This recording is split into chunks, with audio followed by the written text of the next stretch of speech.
All right, so today we're going to talk about food chains and webs, in addition to the trophic pyramid, which might be something new.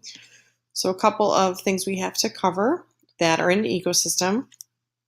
Yesterday, in the notes, when you had the levels of how life is organized, you had community, and community had a slightly different definition. It said all the living and non living things in an ecosystem. Well, those living and non living things have names. They are abiotic factors, which are non living, and biotic factors, which are living. And this makes sense because bio, again, means life. A means non or no. So if you put an A in front of something, especially in a lot of science terminology, that means no or non. So A, biotic, no, life is essentially what it translates to. So biotic would mean life. So non-living factors and living factors. If we look at this picture down here, you'll see there's some different examples of non-living things that you could list in an ecosystem if you would ever be asked that on a question on a test, and some living things, both things we can see and things that we might not be able to see. So if we had this situation, you should be able to easily pinpoint this is soil, this is a plant, soil, plant, things that are living and non-living. You have these on your sheet, and you can just list them as then biotic or abiotic. So how are all these things that are biotic, living, organized in an ecosystem? So the first way that they can be organized is in your simple food chain, which you have seen many, many times. You may have grass, and there's some sort of insect or bug that eats the grass. There's my super awesome bug that then gets eaten by a bird of some type. And there's my bird.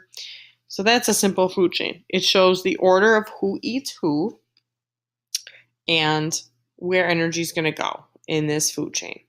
So the insect would eat the plants and the bird would eat the bug. I am not overly picky about the arrows. You could also, if you wanted to, put them in this direction. Just make sure that whichever way you start, that's the way that you continue. So I could technically erase that one and this one down here. Keep your arrows consistent. I'm not overly worried, again, that you put them one way versus the other. Just keep them the same direction throughout the whole chain. Now, a food web is really more realistic than a food chain because in an ecosystem, a bird isn't always going to just eat bugs or rabbits. It potentially is going to eat whatever it can find. So a food chain is just one small example of all the many different animal interactions of who eats who in an ecosystem. So this is more applicable. A snake could eat mice, it could eat birds, it could eat squirrels. It's going to eat whatever is available to it. The same with a hawk and the same with a fox. So a food web, which is simply a lot of different food chains, is really more applicable to what life is like out in the wild. Got to eat what's there, and sometimes what you eat isn't always there. And that was the case of the gizmo yesterday that you did. When you took something away, how did that affect all the other animals in the food chain and web? That was one of the points of that activity yesterday. How can an ecosystem be offset when you take something out of the equation? A trophic pyramid is the most advanced way we're going to show animal interactions and feeding relationships. And what it's also going to do is going to add in the transfer of energy as we move up this trophic pyramid. So first thing you need to know, we took a bunch of food chains, made a food web. Now we can take the food web and put animals into categories based on, same as before, what they eat in a pyramid. It's a lot cleaner. It's a lot easier to identify who goes where because a food web is really, really messy. In a pyramid, we can see, okay, the producers are always going to be on the bottom because they're making food from the sun. My really weird red sun. Primary consumers, this is the first level of consumers, they're eating grass. Secondary consumers are eating the primary consumers. Tertiary is eating secondary, and quaternary are eating tertiary. And then we have this energy transfer that we're going to talk about here in a second. Each one of these levels is called the trophic level. So this is a trophic level, this is a trophic level, and I've defined trophic level down here. It's simply the position that that organism's at within that food chain to show what it eats and who eats it. Same as before, it's just a different way to represent and a cleaner way to represent all the organisms in not only just if it says food chain, but a food web. Okay. So some things about, I know this seems like a lot, so take your time, stop the video if you need to, about a trophic pyramid. Each stage is a trophic, is a trophic level. You saw that on the last slide. Now, as you go up the pyramid, you'll notice that the number of organisms at that level is going to go down. So at the very top, we had, I think, an owl on the last one. There's not going to be as many owls as there are maybe rabbits down here, because we can only have so many predators versus prey. And that's something we're going to be looking at next week. What is the relationship between predator and prey, and how do their numbers have to be linked?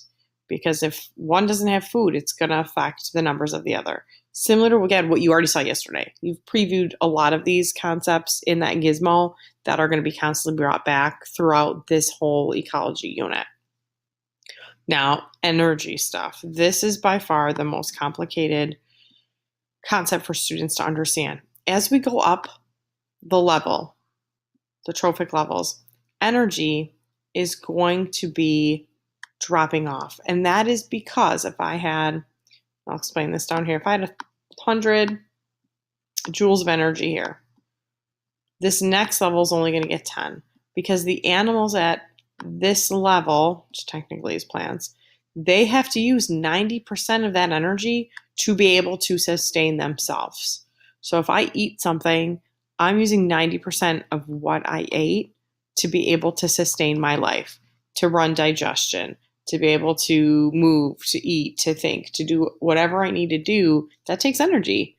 90% of what I consume is going to be just for my own life to sustain, which means the animal that would, quote unquote, eat me, if I were in Jurassic Park and a T-Rex would eat me, he's only going to get 10% of the energy from what I have consumed, because I needed the 90%.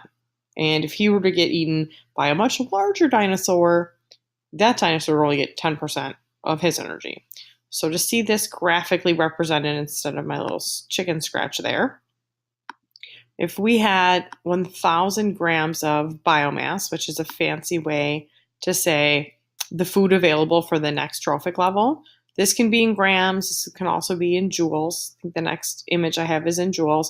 I've got 1,000 at this level, only 100 is available in the next, because it's kind of nice that it's only 10%, we lose a 0. This one, the amount of energy available is only going to be 10. We lose a 0. So by the time we get to the hawk, he's only getting 1 gram of biomass when he consumes things from the 1,000 that was available at the bottom of the pyramid. And this so much we're not worried about. As long as you remember that energy decreases as we go up the pyramid, because animals need energy themselves, you're going to be fine. A different way to represent this, and here it is with joules, is like this. So if we had 1 million joules, you'll see as we go up, we're losing energy because this animal needs 90% of what it consumes to just stay alive itself. So it only has 10% to pass on to good old Mr. Rattlesnake up here at the top.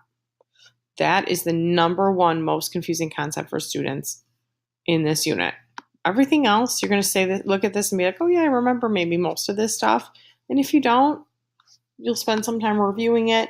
The food activity you're going to do today is really going to help you out. And that's going to be your next step after this. You're going to make a food web. You're going to follow the instructions on that sheet to be able to identify your producers, consumers, herbivores, and all that good stuff.